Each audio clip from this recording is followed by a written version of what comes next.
ഒരു നടന് അഭിനയിക്കാൻ ഒരു അവസരം കിട്ടുന്നു. എന്നാൽ അദ്ദേഹത്തിന് ആ ഒരു ക്യാരക്ടർ ചെയ്യാൻ കോൺഫിഡൻസ് ഇല്ലാതെ അദ്ദേഹം മറ്റൊരു നടനെ സജസ്റ്റ് ചെയ്യുന്നു. ആ നടൻ അത് അതിഗംഭീരമായിട്ട് പെർഫോം ചെയ്ത് കയ്യടി വാങ്ങുന്നു. അപ്പോൾ അങ്ങനെ അത് രസകരമായ ഒരു ഇൻസിഡൻ്റ് ആണ്. ഈ ഒരു സിനിമയും ഈ ഒരു ആക്ടേഴ്സിനെ കുറിച്ചാണ് ഞാൻ നിങ്ങളോട് ഡിസ്കസ് ചെയ്യാൻ പോകുന്നത്. ദിലീപ്, നാദിർഷ, അബി, ഹരിശ്രീ അശോകൻ ഇവരൊക്കെ നമുക്കറിയാം 90കളിലൊക്കെ മിമിക്രിയിലൂടെ തിളങ്ങി വന്ന് പിന്നീട് സിനിമയിലോട്ട് വന്ന് താരങ്ങളായി മാറിയവരാണ്. അപ്പോൾ ഇവരുമായി ബന്ധപ്പെട്ടിട്ടുള്ള ഒരു സിനിമയുണ്ട്. ആ ഒരു സിനിമയാണ് പാർവതി പരിണയം.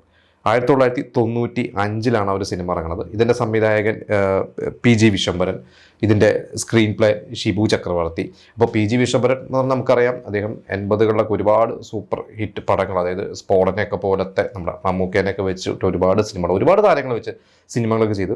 അദ്ദേഹം 90കളൊക്കെ ആയപ്പോൾ, 90കളുടെ തുടക്കമൊക്കെ ആയി കഴിഞ്ഞപ്പോൾ അദ്ദേഹം ഈ പറഞ്ഞ പോലെ മമ്മൂട്ടി, മോഹൻലാലൊക്കെ ഭയങ്കര തിരക്കേറിയ നടന്മാരായപ്പോൾ ഇദ്ദേഹം രണ്ടാം നിരയിൽ നിൽക്കുന്ന ഈ പറയുന്ന ജയറാമിനെ പോലെയും സിദ്ദിഖ്, മുകേഷ്, ജഗദീഷ് ഇങ്ങനെയുള്ള ആർട്ടിസ്റ്റുകളൊക്കെ വെച്ച് സിനിമകളൊക്കെ ചെയ്ത് അതും കുറേ ഹിറ്റുകളൊക്കെ ആയിരുന്നു.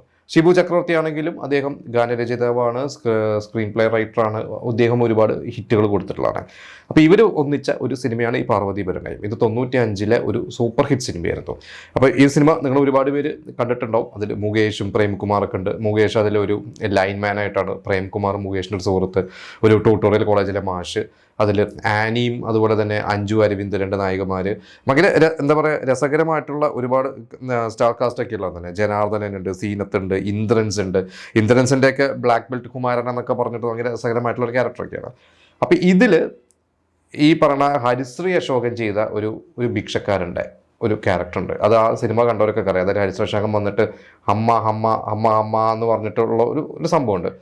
ഈ റോള് ശരിക്കും ആദ്യം ചെയ്യാൻ അവസരം കിട്ടിയത് നാദിർഷയ്ക്കായിരുന്നു. അപ്പോൾ നാദിർഷ തന്നെയാണ് ഈ അടുത്ത് നാദിർഷയുടെ സിനിമയുടെ പ്രൊമോഷൻ്റെ ഭാഗമായിട്ട് ഈ ഒരു ഇൻസിഡൻറ്റ് പറഞ്ഞത്.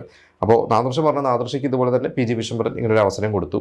പക്ഷെ നാദിർഷയ്ക്ക് ഇത് കേട്ട് കഴിഞ്ഞപ്പോൾ തോന്നിയത് ഇത് കുറച്ച് ഹെവിയാണ്. ഈ ഒരു ഹെവി മീൻസ് നാദിർഷയ്ക്ക് ചെയ്യാൻ എന്തോ ഒരു കോൺഫിഡൻസ് ഇല്ലായ്മ. അപ്പോൾ അന്ന് നാദിർഷ ഇത് സജസ്റ്റ് ചെയ്തത് ആദ്യം നാരായണൻകുട്ടിയാണ്. അപ്പോൾ നാരായണൻകുട്ടി അന്ന് താങ്ക്സ് ഒക്കെ പറഞ്ഞു. പക്ഷെ പിന്നീട് അത് മാറി മറിഞ്ഞ് നാരായണൻകുട്ടിയിലേക്കല്ല ഹരിശ്രീ അശോകനിലേക്ക് എത്തുന്നത്. അപ്പോൾ ഹരിശ്രീ അശോകൻ ഇതിനെക്കുറിച്ച് പറഞ്ഞിട്ടുള്ളത്, ഹരിശ്രീ അശോകൻ അവിടെ ചെയ്യാൻ പോകുമ്പോൾ ആകെ 1-2 സീനേ അതുള്ളൂ. അതായത് ഇതുപോലെ തന്നെ അമ്മ വല്ലതും തരണേ എന്ന് പറയുന്നത് മാത്രമേ ഉള്ളൂ. പക്ഷേ ഹരിശ്രീ അശോകൻ ആ സ്ക്രിപ്റ്റൊക്കെ ആ ഒരു സീൻ വായിച്ചു കഴിഞ്ഞപ്പോൾ അന്ന് ആ ഹമ്മ ഹമ്മ എന്ന് പറയുന്ന എയർമാൻ്റെ സോമൊക്കെ ഭയങ്കര ട്രെൻഡായിട്ട് നിൽക്കുന്ന ഒരു സമയമാണ്. അപ്പോൾ ഹരിശ്രീ അശോകൻ ഈ ഒരു രീതിയിൽ പറഞ്ഞോട്ടെ എന്ന് പറഞ്ഞിട്ട് ഒരു ശ്രമം ഒന്ന് പറഞ്ഞു നോക്കി. പറഞ്ഞു കഴിഞ്ഞപ്പോൾ അവിടെ സെറ്റ് യൂണിറ്റിലുള്ള എല്ലാവരും ചിരിച്ചു. ഡയറക്ടറും ക്യാമറാമാനും എല്ലാവർക്കും ചിരി വന്നു. അപ്പോൾ അവർ പറഞ്ഞത് ഓക്കെയാണ്, പക്ഷേ എന്ത് വേണമെങ്കിൽ കയ്യിൽ നിട്ടോ, പക്ഷേ ഇതേപോലെ വന്ന് ഡബ് ചെയ്ത് തരണം എന്ന് പറഞ്ഞു. അങ്ങനെ ഹരിശ്രീ അശോകൻ്റെ കോൺഫിഡൻസിൽ ഹരിശ്രീ അശോകൻ അത് ചെയ്തു. ആ ഒരു 2-3 സീൻ ഉണ്ടായിരുന്ന 8-9 സീൻ ആ ഒരു സിനിമയിൽ ത്രൂ ഔട്ട് ഒരു ക്യാരക്ടർ പോലെ തന്നെയായി മാറി. അങ്ങനെ എനിക്കൊരു ഹരിശ്രീ അശോകൻ്റെ കരിയർ തന്നെ ഭയങ്കരമായിട്ടൊരു ബ്രേക്കായ അവിടെ നിന്ന് അങ്ങോട്ട് ഹരിശ്രീ അശോകന് കുറേ രസകരമായിട്ടുള്ള കുറേ ക്യാരക്ടേഴ്സ് പിന്നീട് കിട്ടി. അപ്പോൾ ഇത് ഈ പറഞ്ഞ നാദിർഷ അത് നോ പറഞ്ഞുകൊണ്ടും നാദിർഷയുടെ ഒരു റെക്കമെൻഡേഷനും കൂടിയായിരിക്കും. എനിക്കൊണ്ട് ഹരിശ്രീ അശോകൻ പറഞ്ഞത്. പിന്നെ ദിലീപും പറഞ്ഞു. എനിക്കൊണ്ട് അന്ന് നാദിർഷയും ദിലീപ്, കാരണം അന്ന് ഇവരൊക്കെ ഒരു ഗ്യാങ്ങാണ്. പലപ്പോഴും ദിലീപിന് പറഞ്ഞൊരു സിനിമ ദിലീപും നാദിർഷേനെ അതിൽ ഉൾപ്പെടുത്താൻ നോക്കും, അങ്ങോട്ടും ഇങ്ങോട്ടൊക്കെ. അപ്പോൾ മാനത്തെ കൊട്ടാരം ചെയ്യുന്ന സമയത്ത് അന്ന് ദിലീപും ഷിയാസ് എന്ന് പറഞ്ഞ അവരുടെ കൂടെ ഉണ്ടായിരുന്ന സാഗർ ഷിയാസിനെയായിരുന്നു അഭിനയിപ്പിക്കുന്നത്. പിന്നെ ഷിയാസിനെ മാറ്റിയിട്ടാണ് പിന്നീട് അതിലോട്ട് നാദിർഷ വന്നത്. ഇതുപോലെ തന്നെ സൈന്യം ചെയ്യുന്ന സമയത്ത് ദിലീപും അബി, നാദിർഷ ഇവരെല്ലാവരും അന്ന് ഇതിനു വേണ്ടി ജോഷി സാറിൻ്റെയൊക്കെ സംവിധായകനെ പോയി കണ്ടിരുന്നു. പക്ഷെ അന്ന് നാദിർഷയും അബി ഒരുമിച്ച് പോയതുകൊണ്ട് പൊക്കം ഒരു പ്രശ്നമായതുകൊണ്ട് നാദിർഷ മാറി. ദിലീപ് പിന്നീട് ഒറ്റയ്ക്ക് പോയി. അവന് ദിലീപിനെടുത്തു. ദിലീപ് തമാശ രൂപേണ എന്നൊക്കെ പറയാറുണ്ട്. അപ്പോൾ എന്തായാലും ഇവരുടെ ഒരു കൂട്ടായ്മയും കാര്യങ്ങളൊക്കെ അങ്ങോട്ടും ഇങ്ങോട്ടൊക്കെ ഇവർക്ക് സഹായകരമാവാറുണ്ട്. പിന്നെ ഈ പാർവതി പരിണയം സിനിമയെ കുറിച്ച് പറയേണ്ട മറ്റൊരു കാര്യം, ഇതിൽ അഞ്ജു അരവിന്ദ് എന്ന് പറഞ്ഞ നായിക, അവർ തമിഴിൽ വിജയുടെ നായികയായിട്ട്, അത് പൂവെ ഉനക്കാകെ സിനിമയെന്ന് തോന്നുന്നു, ആ ഒരു സിനിമയിലേക്ക് അതിലേക്കുള്ള അവസരം വന്നത് അവർ പറഞ്ഞത് ഈ ഒരു സിനിമയുടെ ലൊക്കേഷനിലേക്ക് ഈ ഒരു തമിഴ് സിനിമകളുടെ ഇവരുടെ തന്നെ ഒരു ആർട്ടിസ്റ്റ്, അത് ഇനിയോട് ആനി ആയിരിക്കാം, ആരുടെയോ ഫോട്ടോസ് എടുക്കാൻ വേണ്ടി ഫോട്ടോഷൂട്ടിന് വേണ്ടി വന്നു കഴിഞ്ഞപ്പോൾ ആനിയുടെയും കുറച്ച് ഇവരുടെ അഞ്ജുവിൻ്റെയും കുറച്ച് ഫോട്ടോസ് എടുത്തിരുന്നു. ഇതാണ് പിന്നീട് അവർക്ക് വിജയുടെ നായികയാവുള്ള അവസരം കിട്ടിയത്. പിന്നെ ഈ ഒരു സിനിമയിലാണ് നടൻ ഇർഷാദും ആദ്യമായിട്ട് ചെറിയൊരു സാധനമേ ഉള്ളൂ. അപ്പോൾ ഇർഷാദ് പറഞ്ഞ് ഇർഷാദിൻ്റെ തന്നെ അവിടെ നാട്ടിലുള്ള ഒരു സിനിമയുമായി ബന്ധപ്പെട്ടൊക്കെ പ്രവർത്തിക്കുന്ന ഒരു വ്യക്തി വഴി PG വിശ്വംഭരനിലേക്ക് എത്തി. അപ്പോൾ അതിലൊരു വില്ലേജ് ഓഫീസറുടെ ആ ഒരു റോൾ ഉണ്ടെന്ന് ആദ്യം PG വിശ്വംഭരൻ പറഞ്ഞു.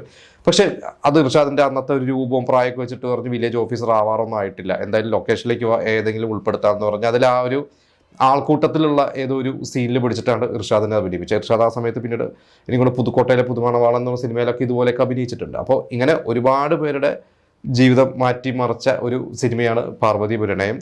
അപ്പോൾ നിങ്ങൾ ആ ഒരു സിനിമ കണ്ടിട്ടുണ്ട്, അന്ന് തിയേറ്ററിൽ കണ്ടിട്ടുണ്ടെങ്കിൽ എനിക്കൊണ്ട് ഏകദേശം ഒരു 80-100 ദിവസമൊക്കെ തിയേറ്ററിൽ ഓടിയ ഒരു സിനിമയാണ്. അന്ന് ഈ പറഞ്ഞ പോലെ മുകേഷിൻ്റെ ഇതുപോലെ കോമഡി സിനിമകളൊക്കെ ഓടുന്ന ഒരു സമയം, പ്രേംകുമാറിന് നല്ല താരമൂല്യമുള്ള ഒരു സമയമൊക്കെയാണ്, ഇന്ദ്രൻസിന് നല്ല കയ്യടികൾ കിട്ടിക്കൊണ്ടിരിക്കുന്ന ഒരു സമയമാണ്.